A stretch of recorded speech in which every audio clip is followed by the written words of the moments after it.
నమస్తే,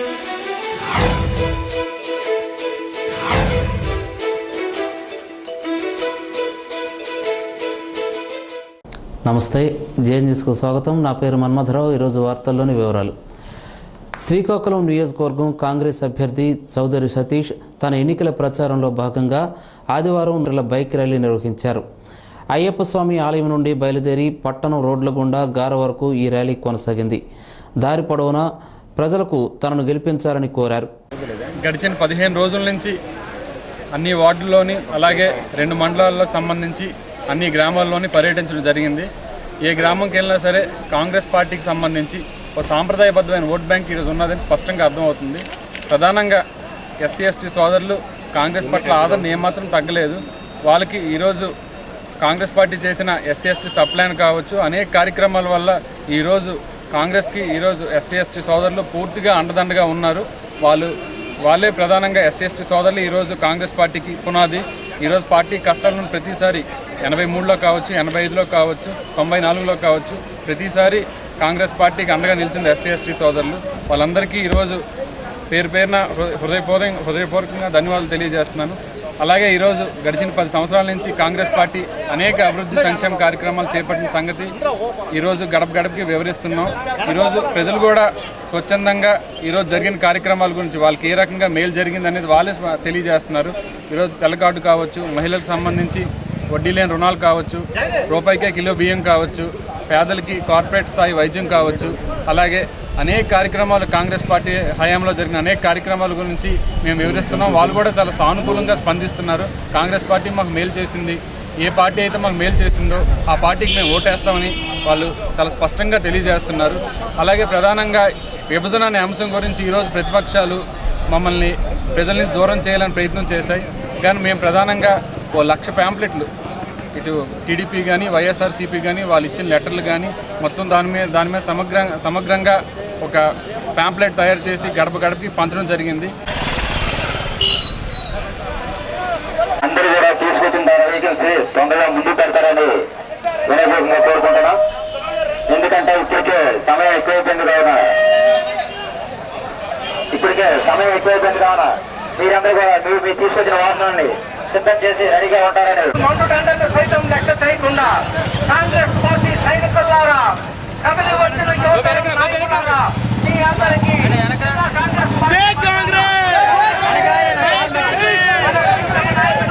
కేంద్ర మంత్రులు శ్రీమతి లోక్సభ అభ్యర్థినిగా, అదేవిధంగా నవ యువకుడు ఘన చరిత్ర గల చౌదరి కుటుంబ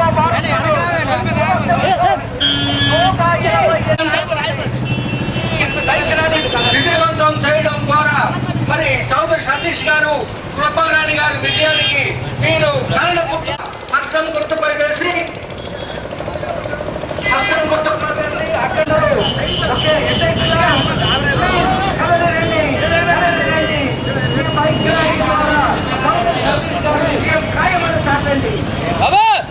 అన్నా వచ్చేయండి రోడ్డు మీద ఆగుదాం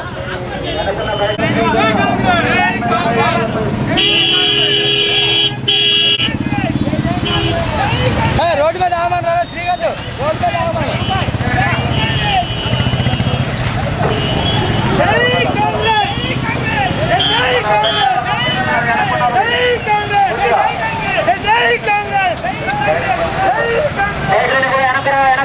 ముందుకు రావాలి.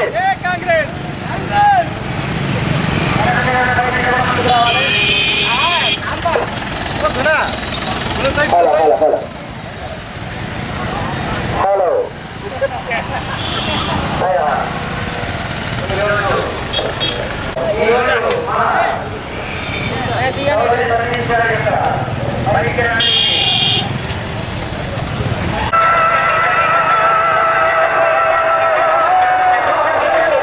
అవినీతిని అంతానికి, నీతివంతమైన పాలనకు, ప్రజలకు జవాబుదారీతనంగా ఉండే పాలకుడు కావాలని, దేశ చరిత్రలో సంచలనాత్మక మార్పులను తీసుకువస్తున్న రాజకీయ పార్టీ తమదని, ఎన్నికల్లో తమ పార్టీకి అవకాశం ఇవ్వాలని శ్రీకాకుళం ఆమ్ ఆద్మీ పార్టీ పార్లమెంటరీ అభ్యర్థి కింజరాపు జయదేవ్ జే న్యూస్కి ఇంటర్వ్యూ ఇస్తూ ఈ విధంగా అన్నారు. ఆమ్ ఆద్మీ పార్టీ తరఫున పోటీలో ఉన్నారు. సో మీతో ప్రత్యర్థులు ఆల్రెడీ సీనియర్స్. సో ఏ విధంగా వాళ్ళ నుంచి పోటీ ఎదుర్కొంటారు, వాళ్ళకి గట్టి పోటీని ఏ విధంగా ఇవ్వదలుచుకున్నారు, రానున్న ఎలక్షన్లో ప్రజలకి మీ పార్టీ తరఫున ఏ విధంగా మెసేజ్ ఇవ్వబోతున్నారు? ఇక్కడ ఒకటేనండి, మాకు ఆమ్ ఆద్మీ యొక్క సిద్ధాంతాలు ముఖ్యం.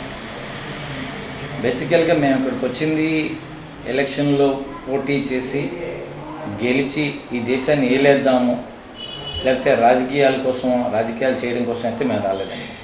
కానీ ఖచ్చితంగా ఒకటి మాత్రం చెప్తున్నాం, ప్రత్యర్థులు ఎంత అనుభవజ్ఞులైనప్పటికీ లేదా వాళ్ళు వేల కోట్ల రూపాయలు ధారాళంగా ఖర్చు పెడుతున్నప్పటికీ కూడా శ్రీకాకుళం ప్రజల్లో ఒక కొత్త ఆలోచన అయితే మాత్రం వాళ్ళ మదిలో ఉంది. ఈ సాంప్రదాయక రాజకీయ పార్టీలకి బుద్ధి చెప్పాలని ఆల్రెడీ వాళ్ళు నిర్ణయం చేసుకున్నారు. కాబట్టి వాటి గురించి మాకు భయం లేదండి. వాళ్ళు బలవంతుల డబ్బులు ఖర్చు పెడతారా ఇంకొకటి కానీ. మా ఉద్దేశం ఏంటంటే ఈసారి రేపు 7వ తారీఖున జరగబోయే ఎన్నికల్లో ఖచ్చితంగా ఆమ్ ఆద్మీ పార్టీ తన ఉనికిని అయితే చాటి చెప్పుకుంటుంది, అందులో డౌట్ లేదు. ఎందుకంటే శ్రీకాకుళం మొదలుకొని ఇచ్చాపురం వరకు గత 10 రోజులు నేను పర్యటన చేశాను. ఈ పర్యటనలో అనేక వందల గ్రామాలు మేము వెళ్ళటం జరిగింది. డోర్ టు డోర్ సామాన్యం కలవడం జరిగింది. Major percentage of the people they are looking for change అనమాట. ఆల్టర్నేటివ్ కోసం, ప్రత్యామ్నాయం కోసం వాళ్ళు ఆలోచిస్తున్నారు. ఆ సమయంలో మేము ఇప్పుడు బరిలో ఉన్నాం. వాళ్ళకి తెలుసు ఆమ్ ఆద్మీ పార్టీ ఎంత నిజాయితీ కలిగిన పార్టీ. మాదొక్కటే సిద్ధాంతం, ఆమ్ ఆద్మీ పార్టీ జనాలకి ఒక మెసేజ్ ఇస్తుంది. నిజాయితీ కలిగినటువంటి పార్టీ, జనలోపాలకి చివరి వరకు కట్టుబడి ఉండే పార్టీ. అంతేకాకుండా అవినీతి పరుల్ని, వంశవాదుల్ని, నేర చరిత్ర కలిగినటువంటి నాయకుల్ని అసెంబ్లీ నుంచి పార్లమెంట్ నుంచి తరిమి కొట్టాలని ఏకైక లక్ష్యంతో పనిచేస్తుంది.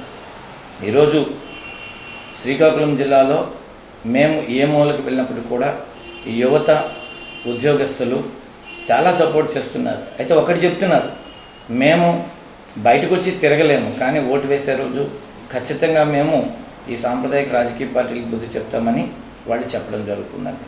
సో ఇది చాలా మంచి పరిణామం, ఆలోచించదగినటువంటిది. మేము ఆహ్వానిస్తున్నాం అట్లాంటి పరిణామం కోసం. మేము చాలా చిన్నవాళ్ళమైనప్పటికీ, చాలా కొత్త వాళ్ళమైనప్పటికీ రాజకీయాల్లో ఒక కొత్త ఆలోచన రేకించగలిగాం, సామాన్యంలో కొత్త ఆలోచన రేకించగలిగాం. కాబట్టి సామాన్యుడు మాతో పాటు ఉంటాడని, ఈ ఉనికి ఇంకో 5 సంవత్సరాల పాటు ఖచ్చితంగా ఇక్కడ కొనసాగుతుందని, రాబో రోజుల్లో సామాన్యుడికి కావాల్సినటువంటి, అంటే మాకు గెలుపు ఓటములతో సంబంధం లేదండి, గెలుపు ఓటముల గురించి మేము అసలు ఆలోచించడం లేదు.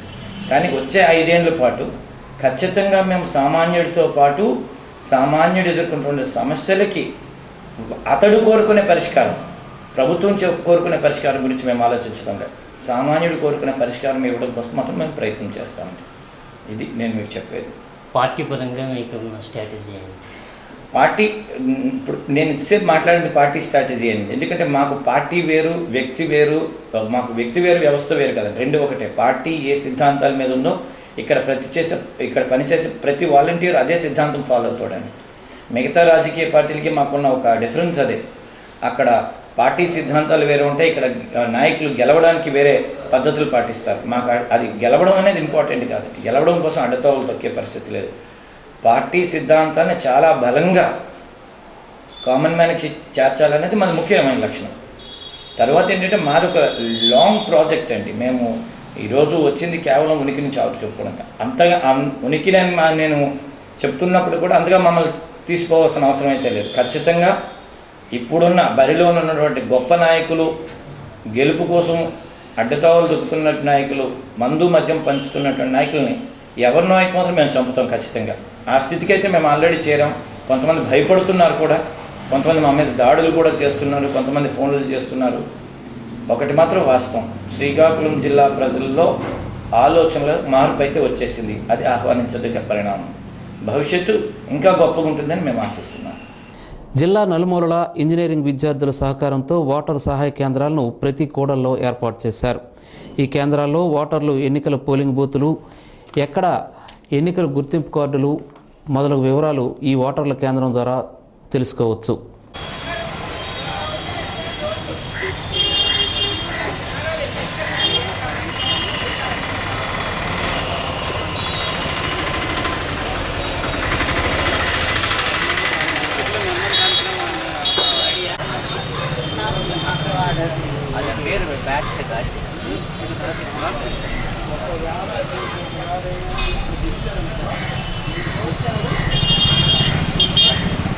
కార్డు కానీ మాకు వేరే విలేజ్కి వెళ్తాము, మరి ఆ కార్డు మేము తీసుకోవడం అవ్వలే.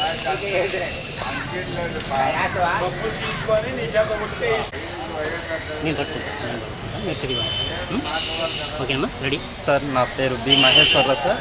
నేను శివాని కాలేజ్ విద్యార్థిని. మా కాలేజ్ నుంచి ఒక 30 మెంబర్స్ వరకు ఇక్కడ వాటర్ సహాయ కేంద్రం అని చెప్పించి ఇక్కడ మున్సిపల్ కమిషనర్ మనకి తీసుకున్నారు. ఇక్కడ వాటర్ సహాయ కేంద్రం అని చెప్పి ప్రజలందరికీ కూడాను వాటర్ స్లిప్ అనేబడే వాటర్ సహాయ కేంద్రం వార్డ్ నెంబర్ అనేది కూడా మేము ఇవ్వడం జరగబడుతుంది. ఇలాగే ప్రతి సెంటర్లో కూడాను ఈ యొక్క సదుపాయాన్ని అందించినటువంటి కలెక్టర్ గారు మాకు అలా అవేర్నెస్లో పబ్లిక్ ఏ విధంగా ఉపయోగపడుతుంది ఇది? పబ్లిక్ రేపు ఓటు వేసే ముందు సార్ వీళ్ళకి ఎటువంటి స్లిప్ కూడాను ఓటు వేసే ముందు స్లిప్ మనం ఇవ్వాలి కదా సార్. ఆ స్లిప్ ఇప్పుడే ప్రెసెంటే మనము ప్రొవైడ్ చేస్తున్నాం సార్. ఓకే, గవర్నమెంట్ ఈ ముందుగా వారం 10 రోజుల ముందుగా ప్రొవైడ్ చేయడానికి ఈ నిర్ణయం తీసుకుంది. పోలింగ్ బూత్ ఎక్కడనేది తెలుస్తుంది. Polling booth and ward number ఓవరాల్గా అన్ని అడ్రస్ కూడా మేము థ్యాంక్ యూ. మీరు కార్డు తెస్తే ఏ బూత్లోకి ఏ ఓటు వేయచ్చు, మీ బూత్ నెంబరు నేను కలిసి స్లిప్ ఇస్తాను.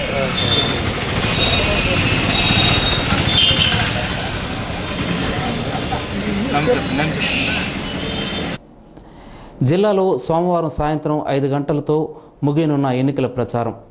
అన్ని పార్టీలు ఈ నిబంధనలు పాటించాలని ఎన్నికల సంఘం విజ్ఞప్తి చేసింది.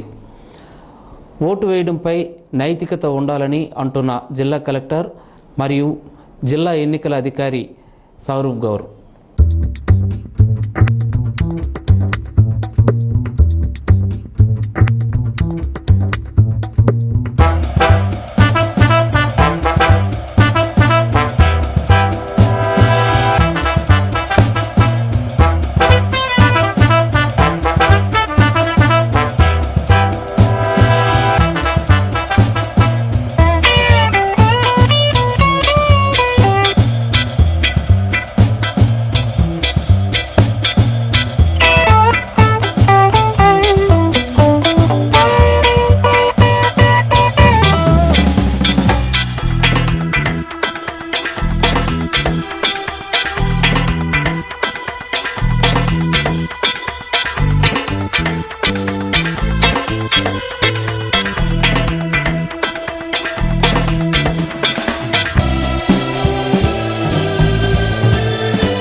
శ్రీకాకుళం అసెంబ్లీ పరిధిలోని వత్సవలస తదితర ప్రాంతాల్లో ధర్మాన తనయుడు ధర్మాన రామ్మనోహర్ నాయుడు ఎన్నికల ప్రచారంలో పాల్గొని వైఎస్ఆర్సీపీకి ఓటు వేసి గెలిపించాలని ఓటర్లను అభ్యర్థించారు.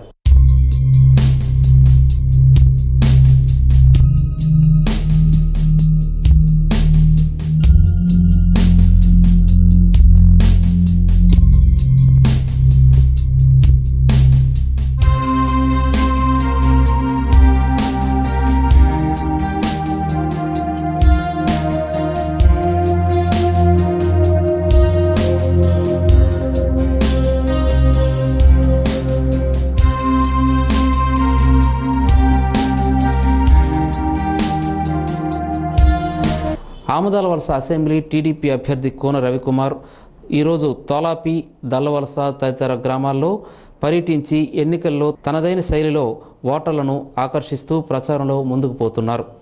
సుదీర్ఘకాలం పార్టీని నమ్ముకొని ఉండటం, అధినేత చంద్రబాబు నాయుడికి సన్నిహితంగా ఉండటం, ఇతర పార్టీల నుండి టీడీపీకి వలసలు రావటం ఈయనకి కలిసొచ్చే అంశాలుగా కనిపిస్తున్నాయి.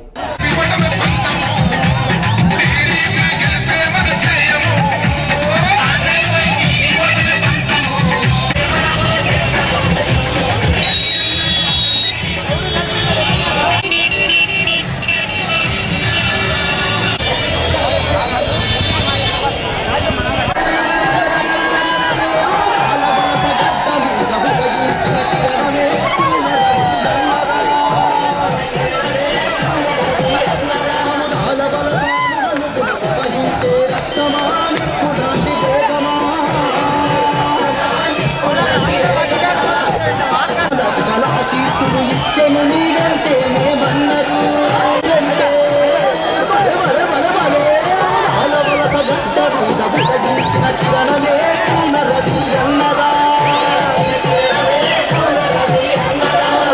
వలసాను మనుగున ప్రవహించే రక్తమా నిప్పులాంటి వేగమా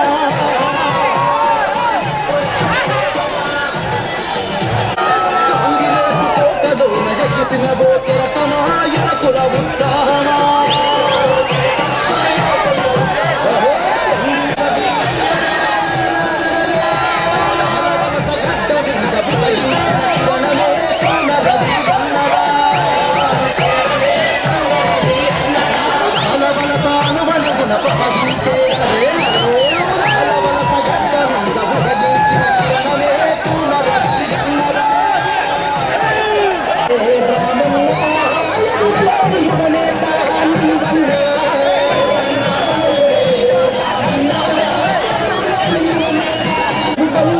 తిరిగినావు పేద ప్రజల గుండెల్లో మూడు గట్టుకున్నావు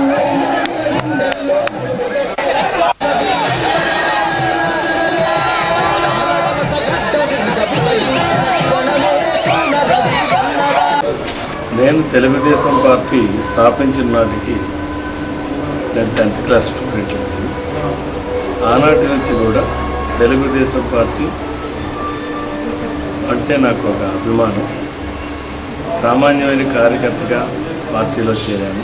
నేను చదువు పూర్తయిన తర్వాత, ఇంజనీరింగ్ కంప్లీట్ అయిన తర్వాత సామాన్యమైన కార్యకర్తగా తెలుగుదేశం పార్టీలో చేరాను.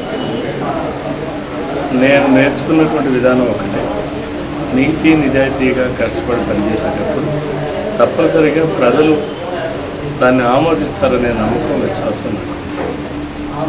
దానికి ఒకనాడు తెలుగుదేశం పార్టీ నుంచి నన్ను సస్పెండ్ చేసినప్పుడు కూడా ఇండిపెండెంట్గా ఆ రోజు నేను ప్రజల మధ్య నుంచి వచ్చాను అంటే, ప్రజలు ఎప్పుడూ కూడా మంచిని గమనిస్తారు, మంచిని ఆమోదిస్తారు అనేటటువంటి ఒక ఆలోచన అయితే క్లియర్గా కనబడుతుంది. ఆ రోజు నుంచి కూడా నేను అదే పందాలో పయనిస్తాను.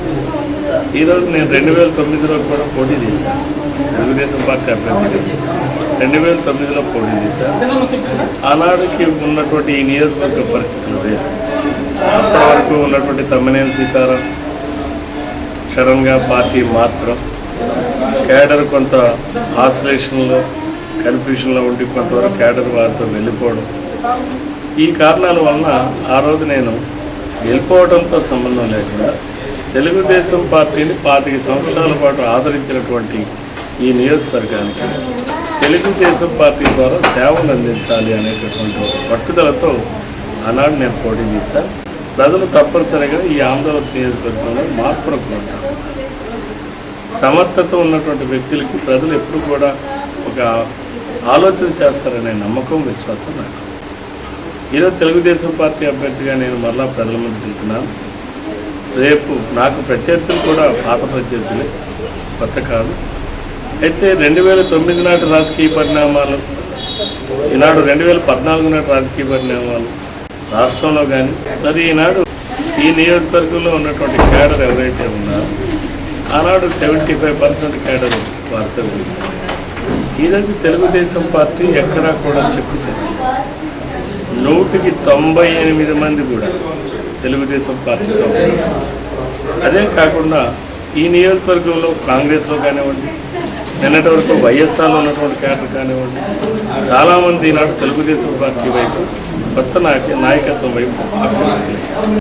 జే న్యూస్ బులెటిన్ ఇంతటితో సమాప్తం. తిరిగి జే న్యూస్ బులెటిన్లో కలుద్దాం. చూస్తూ ఉండండి ప్రతి దృశ్యం ప్రజాపక్షం జే న్యూస్.